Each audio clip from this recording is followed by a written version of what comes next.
مودرن وارفر 2 یکی از بهترین بخش‌های داستانی کال آف دیوتی رو داره. گامپلیش به بلوغ کافی رسیده، اکشن سیکونس های لذت بخش و سینماتیکی داره و در عین حال یه سری ایراد ریز و درشت که باعث میشه بازی اونطوری که باید به یاد موندنی و بی‌نقص نباشه. توی این ویدیو قراره با هم دیگه بخش داستانی MW2 رو بررسی کنیم. من مسعودم و شما دارید فریم اسپاتینگ رو تماشا میکنید.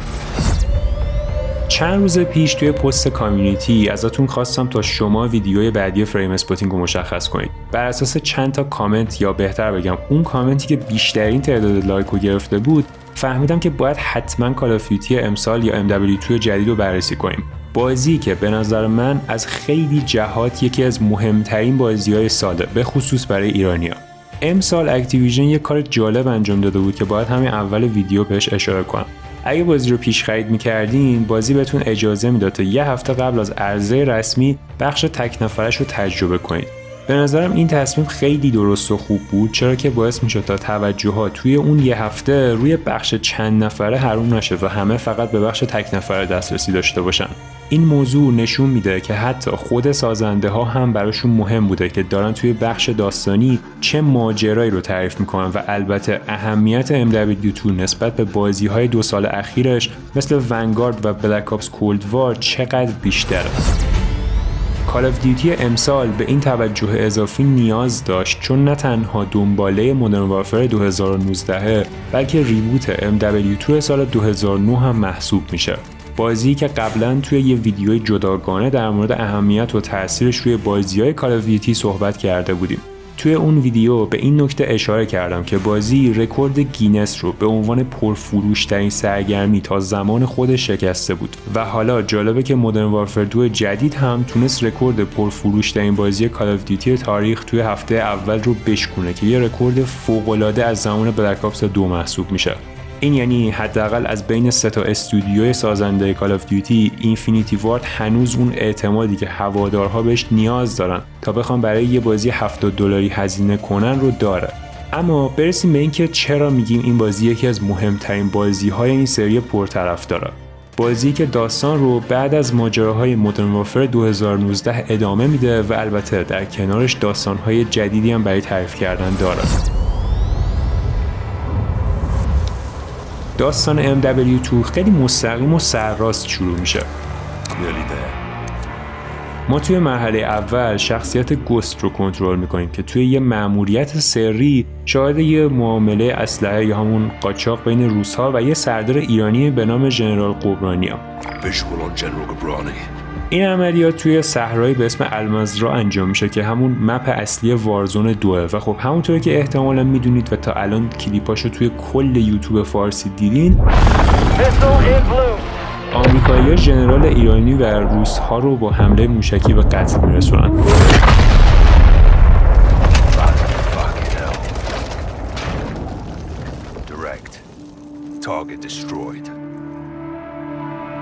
همین که گوست دوباره به بازی برگشته و یکی از محبوب ترین شخصیت های MW2 اصلی رو حالا توی مرحله اول کنترل میکنیم، حس خیلی خوب و نوستالژیکی داره. البته که گوست جدید با اون چیزی که قبلا ازش یادمون مونده کلی فرق داره و حالا هم عمق بیشتری پیدا کرده و هم نقشش توی داستان کمی متفاوته که در ادامه بهش میرسیم.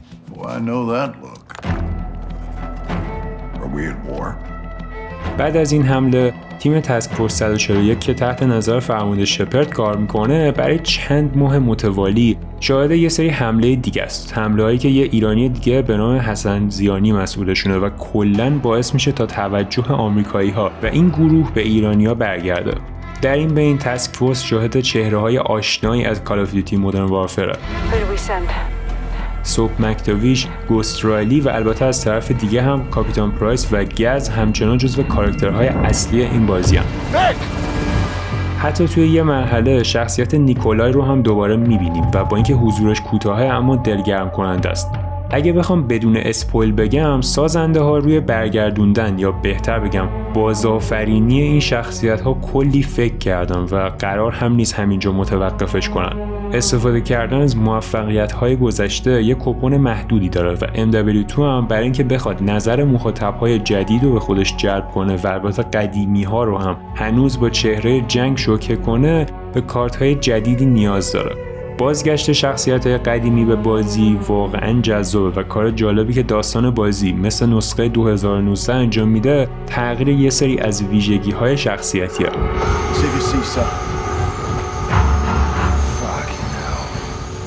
مثلا توی MW2 جدید گست فرمانده گروهه و جاش با مکتاویش عوض شده.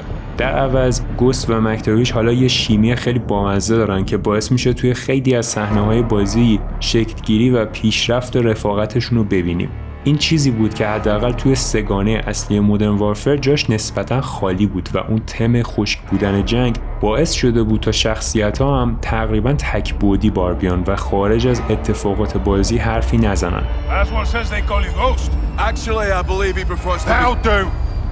با این حال مدرن وارفر 2 روابط بین شخصیت‌ها رو خیلی عمیق‌تر از قبل نشون میده، تا جایی که سوپ و گست توی یه مرحله برای همدیگه جوک تعریف میکنن که به نظرم چاشنی خاصی به فرمول همیشگی کال آف دیوتی اضافه کرده.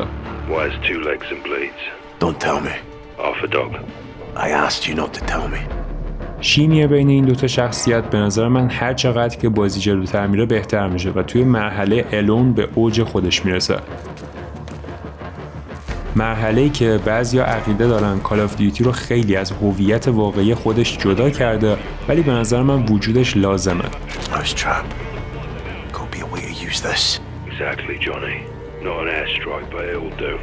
این مرحله بیشتر از این که اکشن یا حتی مخفی کاری باشه، یه تلاش برای بقاست و عملاً شما رو تک و تنها در برابر سیلی از دشمن‌های قرار میده که میخوان سر به تن شما نباشه. به طور کلی مدرن وارفر 2 حالا سعی میکنه تا در کنار تکیه کردن به پیکر یکی از موفق ترین نسخه های این سری یه سری ایده جدید رو هم امتحان بکنه. ایده هایی که بعضیاشون میگیرن و بعضیاشون نمیگیرن. یکی از نمونه های موفق بازی توی این ایده های جذاب همین مرحله الونه.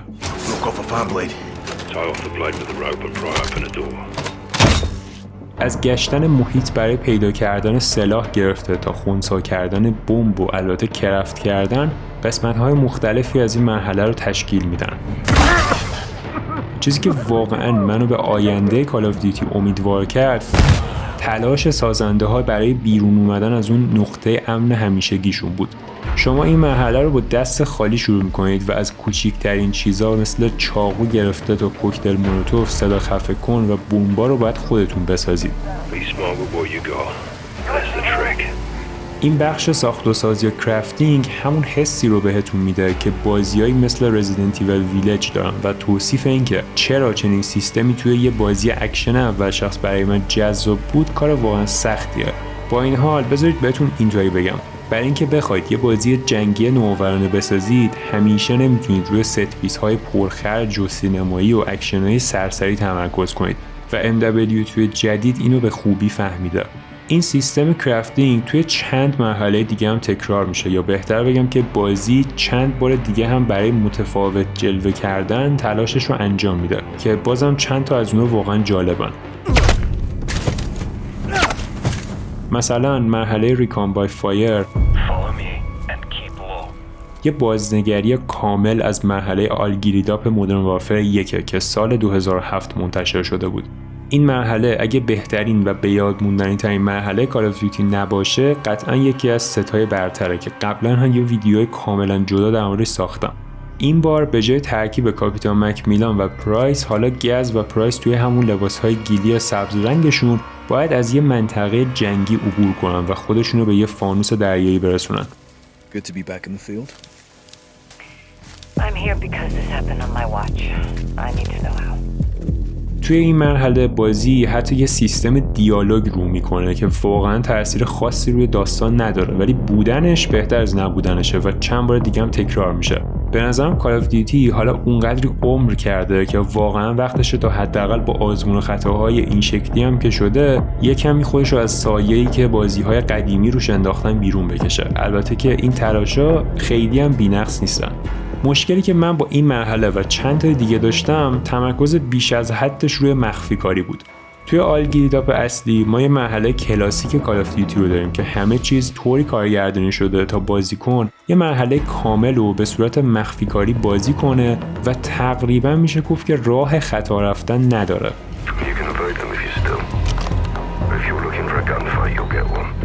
توی مدرن وارفر 2 مراحل مخفی کاری طوری طراحی شدن که شما توی بیشتر موارد میتونید راه سخت‌تر یا اکشن رو انتخاب کنید. مشکل اینجاست که توی چنین حالتی بازی بیش از حد سخت میشه و البته کاملا مشخصه که بهترین روش انجام این مرحله اینه که مخفیانه انجامش بدید. طبق تجربه من این مرحله ها از یه جایی به بعد هم جذابیتشون از دست میدن، چرا که تعدادشون نسبت به کل بازی خیلی زیاده و در نهایت ما داریم یه بازی شوتر اول شخص رو تجربه میکنیم که بخش مخفی کاریش به بخش اکشنش سنگینی میکنه.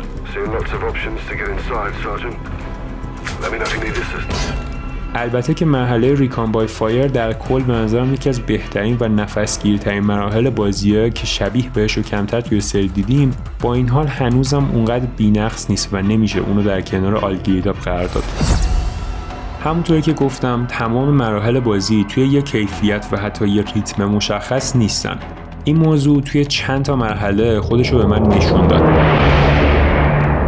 اول از همه مرحله که باید به کمک پهپادهای سیف هاوس رو هدف قرار بدید که تقریباً بیشتر از 1 رو 20 دقیقه طول نمیکشه. با این وجود بازی توی این قسمت ریتمش رو کاملا از دست میده و حتی بین تیراندازی از زاویه اول شخص و تیراندازی از پهپاد جابجا هم نمیشه.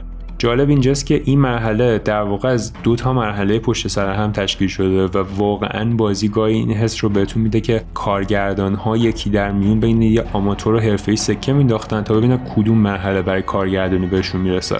شاید کمی بزرگنمایی به نظر برسه، اما واقعاً اختلاف کیفیت بین بعضی از مراحل بازی همینقدر زیاده و این نوآوری‌ها بعضاً اونقدری از هدف اصلی بازی پرت میشن که حتی فراموش میکنیم که داریم یه بازی کال آف دیوتی رو تجربه میکنیم.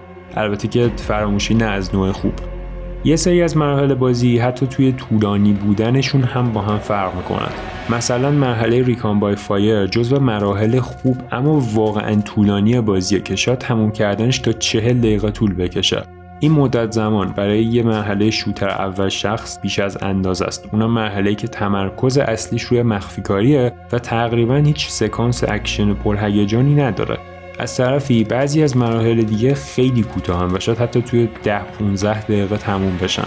از اونجایی که بازی بین 3 تا تیم مختلف میچرخه و شخصیت‌های مختلفی رو توی یک کمپین 6-7 ساعته کنترل می‌کنیم، باعث میشه تا بازیکن واقعاً گاهی گیج بشه. یکی دیگه از جاهایی که بازی واقعاً توی بحث ریتم افت میکنه و به نظر من کج سلیقه ترین مرحله بازیه، مرحله وایلنس اند تایمینگه. این مرحله انگار که به طور کامل از یه فیلم مایکل بی در اومده و واقعاً کوچیکترین ربطی به تمام اون مرحله های مخفی کاری که پشت سر هم دیگه ردیف شده بودن نداره. توی این مرحله شما گز رو کنترل میکنید و باید یک کاروان رو توی تعقیب و گریز جاده‌ای متوقف کنید. اتفاقی که میفته و اول کار جالبه اینه که گز روی یکی از کامیون‌های دشمن میپره و میتونه اونو هایجک کنه و برونه. تا اینجا تقریبا همه چیز قابل هضمه، اما وقتی ماجرا عجیب میشه که اتومبیلتون میتونه آسیب ببینه و در اون صورت بازی بهتون میگه که ماشین‌های دیگه‌ای که توی جاده دارن میرونن رو از دشمنا بگیرید. زمانبندی این کار نسبتاً دقیقه و از اونجایی که چند جا احتمالاً مجبور بشید تا یه ماشین دیگه پیدا کنید، بیرون اومدن از ماشین، کنترل کردن شخصیت و پریدن روی یه ماشین دیگه اونقدر کار ساده‌ای نیست. این باعث شد تا من چند بار توی مرحله بمیرم و از چک پوینت‌های عقب‌تر بازی رو لود کنم. مرحله که واقعاً در انتهاش هیچ اتفاق جذابی هم انتظار مخاطب رو نمی‌کشه و اکشن جذابی هم توش اتفاق نمی‌افته. مدرن وارفر 2 به جز شپرد، گوست و مکتاویش شخصیت‌های کاملاً جدیدی رو هم اضافه کرده.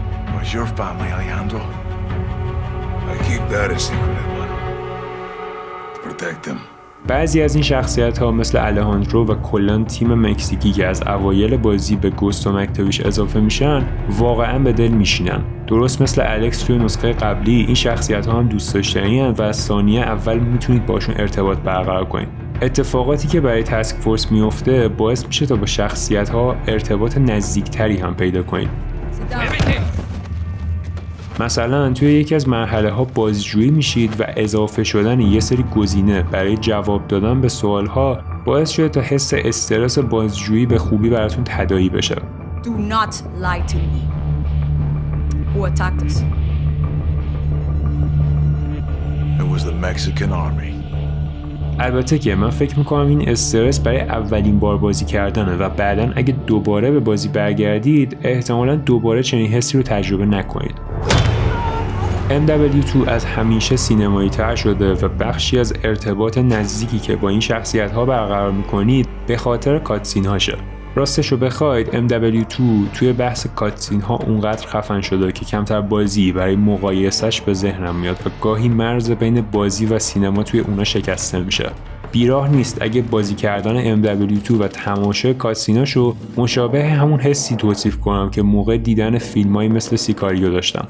بازی از نظر طراحی سیستما چیزی برای مخاطبش کم نمیذاره. با اینکه MW2 هنوزم یه بازی کال آف دیوتیه و نمیشه اونو یه بازی واقع گرایانه جنگی دونست، ما با یکی از واقع گرایانه ترین نسخه های کال آف دیوتی طرفیم. MW2 گاهی توی پایین ترین درجات سختی هم میتونه چالش برانگیز باشه و هوش مصنوعی شما رو غافلگیر کنه. این غافلگیری به مرور زمان بیشتر میشه و توی مراحل پایانی به اوج خودش میرسه، طوری که چاقوها یک بار مصرف میشن و صدا خفه کن داشتن یا نداشتن اسلحه‌تون میتونه به قیمت جونتون تموم بشه. بنابراین تجربه MW2 گاهی فراتر از یه شوتر اول شخص جنریک میره و برای دقایقی واقعا شما رو از اون کلیشه‌های همیشگی جدا میکنه. در نهایت باید بگم که MW2 برای هر مخاطبی یک کارت برنده توی جیب خودش داره که باعث میشه از بازی لذت ببرید. این بازی قطعاً با اون حسی که نسخه 2009 داشت متفاوته و حتی دغدغه‌های متفاوتی رو هم دنبال میکنه.